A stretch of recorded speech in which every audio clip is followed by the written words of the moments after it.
Assalamualaikum warahmatullahi wabarakatuh. Halo Sobat Catatan Sekolah, kembali lagi di channel Catatan Sekolah.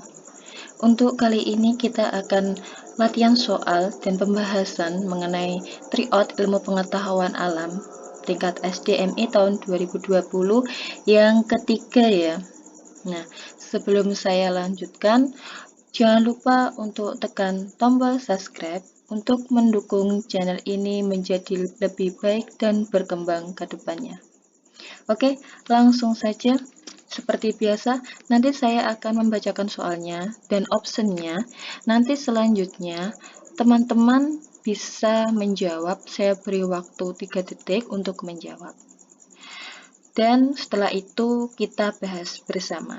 Oke, langsung saja. Soal yang pertama. Perhatikan gambar di bawah ini. Nah, ini cara membuat magnet ya. Cara pembuatan magnet yang ditunjukkan gambar di atas secara berurutan adalah A. Elektromagnet dan induksi, B. Menggosok dan induksi, C. Induksi dan elektromagnet, atau D. Induksi dan menggosok. Silakan dijawab. Jawabannya yaitu induksi dan menggosok. Jadi mendekatkan antara kutub utara dengan sebuah besi itu dengan cara induksi, tidak langsung ya pada batang. Kalau dengan cara elektromagnet ikut dengan cara mengaliri dengan listrik, dengan aliran listrik. Kalau yang pertama itu induksi, yang kedua itu dengan cara menggosok. Jawabannya yaitu induksi dan menggosok secara berurutan. Soal yang kedua, Dina melakukan kegiatan seperti tampak pada gambar. Hal tersebut menunjukkan bahwa sifat cahaya adalah, jadi ini ada ada orang melihat cahaya dari lilin itu. Di sini disajikan kayak kaca atau mika. Nah, itu sifat cahayanya apa? A. Dapat dipantulkan, B. Dapat dibiaskan, C. Dapat menembus benda bening, atau D. Merambat lulus. Silakan dijawab. Jawabannya yaitu cahaya dapat menembus benda bening. Jelas, di sini terdapat kaca atau mika. Nah, cahaya itu kan rambatannya lurus, bisa menembus benda bening. Nah, kalau cahaya dapat dipantulkan, itu contohnya senter yang diarahkan kepada cermin. Nah, itu cahaya dapat dipantulkan.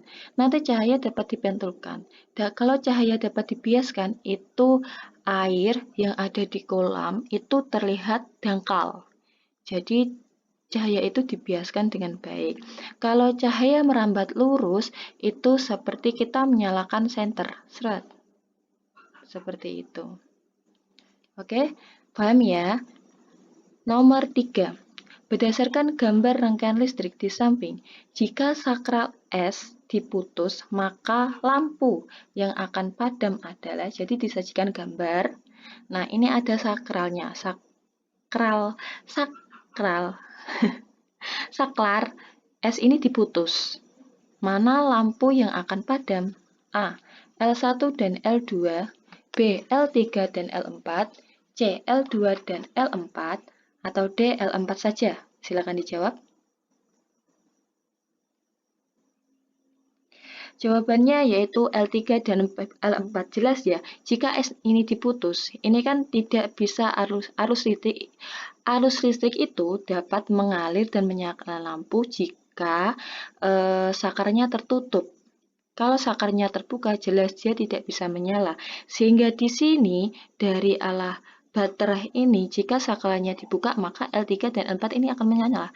Jika sakarnya ini terbuka, jika sakarnya terbuka, maka L3 dan L4 tidak menyala.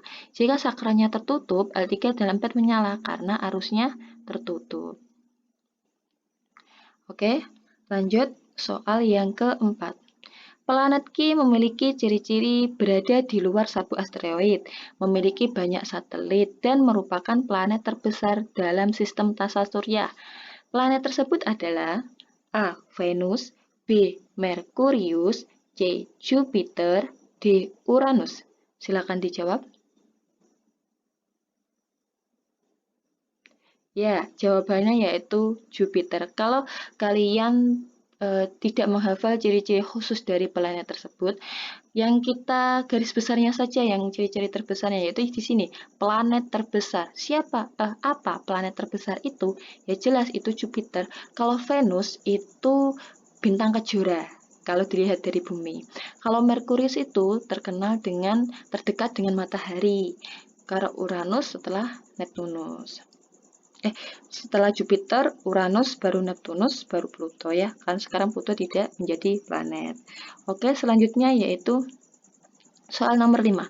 Terjadinya peristiwa fase bulan disebabkan oleh fase bulan itu fase bulan ya. A. Rotasi bulan, B. Revolusi bulan, C. Rotasi bumi, D. Revolusi bumi. Silakan dijawab. Jawabannya yaitu revolusi bulan. Kenapa kok revolusi bulan? Kita lihat rotasi bulan itu waktunya sama dengan revolusi bulan, hampir sama. Nah, di fase bulan ini akibat dia berevolusi mengelilingi bumi, fase-fase bulan mulai dari bulan mati, bulan sabit, bulan setengah itu akibat dari revolusi bulan. Nah, kalau akibat dari rotasi bumi itu kan terjadinya siang dan malam. Kalau akibat dari revolusi bumi itu terjadinya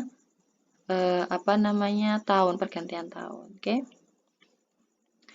Selanjutnya yaitu soal nomor 6. Untuk menghemat subsidi BBM, pemerintah Indonesia mencanangkan pengalihan penggunaan minyak tanah ke LPG 9 LPG. Sumber daya yang dimanfaatkan untuk mendukung program tersebut adalah A. Batu bara, B. Listrik, C. Gas alam, D. Biodiesel. Silakan dijawab. Jawabannya yaitu gas alam ya. Gas alam itu kan dapat diperbarui mungkin ya, sehingga tidak cepat habis. Oke, lanjut soal nomor 7. Perhatikan kegiatan di bawah ini. Perhatikan kegiatan di bawah ini. 1. Membakar hutan. 2. Menangkap ikan menggunakan bahan peledak. 3. Melakukan sistem tebang pilih. 4. Mengurangi penggunaan bahan bakar fosil. 5. Melakukan penebangan hutan secara liar. 6. Melakukan reboisasi. Kegiatan yang dapat menjaga kelestarian lingkungan ditunjukkan oleh nomor A. 1, 2, 3, B. 3, 4, 5, C. 3, 4, 6, D. 3, 5, 6. Silakan dijawab.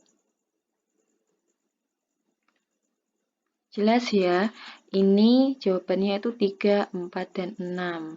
Yang jelas harus melakukan sistem tebang pilih. Hanya yang besar dan hanya yang ditebang, tidak semua pohon ditebang. Yang 4, mengurangi penggunaan bahan bakar fosil. Fosil kan tidak dapat diperbaharui, sehingga lama-kelamaan akan habis. Yang 6 itu melakukan reboisasi atau pengurangan.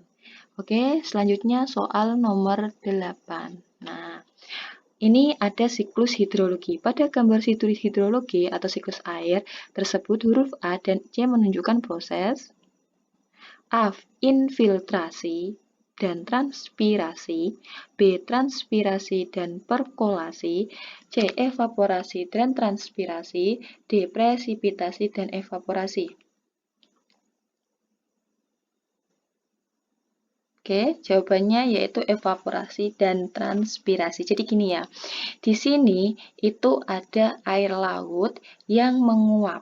Jadi evaporasi itu penguapan pada air laut yang ada di laut, rawa, danau, sungai. Jadi penguapan pada air maupun air laut, danau, dan sungai. Jadi menguap ke atas, kemudian mengalami kondensasi di sini, di awan. Nah, di sini juga terjadi penguapan. Nah, penguapan ini transpirasi, dinamakan transpirasi. Penguapan oleh makhluk hidup, itu baik hewan, tumbuhan, maupun manusia. Nah, setelah terjadinya hujan, nanti di sini akan mengalami infiltrasi atau merembas ke dalam tanah. Nah, tapi infiltrasi ini tidak semua air akan mengalami menuju ke laut. Dia akan merembas ke dalam tanah menjadi air tanah yang disebut infiltrasi. Sedangkan presipitasi yaitu proses awan hitam hingga jatuh menjadi hujan. Jadi prosesnya itu kan awannya airnya, penguapan air itu kan sedikit demi sedikit di sini. Nah, sedikit demi sedikit dia akan mengumpulkan menjadi awan yang akan selama-kelamaan akan hitam. Kalau sudah hitam, dia pasti mengandung banyak air. Nah, lama-kelamaan dia akan turun dan menjadi air hujan. Jadi jelas ya. Sedangkan yang A itu kan ini. Nah, penguapan terhadap penguapan yang terjadi pada air. Sedangkan C kan di sini penguapan terjadi pada tumbuhan makhluk hidup. Berarti yang jelas yaitu evaporasi dan transpirasi. Oke? Selanjutnya yaitu nomor 9. Contoh sumber daya alam yang dapat diperbaharui adalah A. Air, tembaga, dan angin. B. Air, binatang, dan tumbuhan. C. Emas, binatang, dan sinar matahari. D. Tanah, tumbuhan, dan minyak bumi. Silakan dijawab. Ya, jawabannya yaitu air, binatang, dan tumbuhan. Jelas banget. Air itu dia akan mengalami siklus air. Jadi dia tidak akan habis karena terjadi penguapan, infiltrasi, dan sebagainya. Binatang dia bisa berkembang biak, tumbuhan dia juga bisa berkembang biak. Kalau tembaga nih, tembaga jelas tidak ya, dia terbatas. Kemudian emas juga dia. Pokoknya bahan-bahan tambang itu tidak dapat diperbaharui termasuk fosil. Oke. Selanjutnya soal nomor 10 nih. Ini ada rangkaian listrik lagi. Perhatikan gambar di bawah gambar berikut. Jika saklar S3 diputus serta S1 dan S2 dihubungkan, lampu yang akan padam adalah A. L1 dan L3, B. L1 dan L5, C. L2 dan L3, atau D. L4 dan L5. Silakan dijawab. Jelas ya, yang mati yaitu L4 dan L5. Jadi di sini S1 ini ditutup, L2 ini ditutup. Arah aliran listrik itu kan dari sini. Nah, menuju sini, sini, sini, sini. Jelas dia aliran listrik tertutup sehingga L2, L3, L1 dia akan menyala. Jika S3 saklar nomor 3 ini dibuka, dia akan menjadi rangkaian listrik yang terbuka sehingga arus tidak bisa mengalir ke L4 dan L5. Seperti itu ya. Oke, sehingga yang padam yaitu jika S3-nya ditutup, yang padam L4 dan L5. Oh, sudah selesai.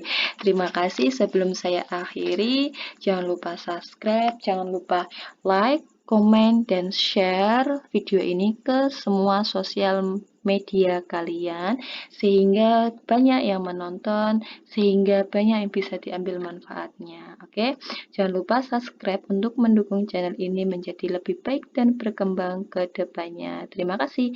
Wassalamualaikum warahmatullahi wabarakatuh. Sampai ketemu lagi di video lainnya, Sobat Catatan Sekolah. Bye.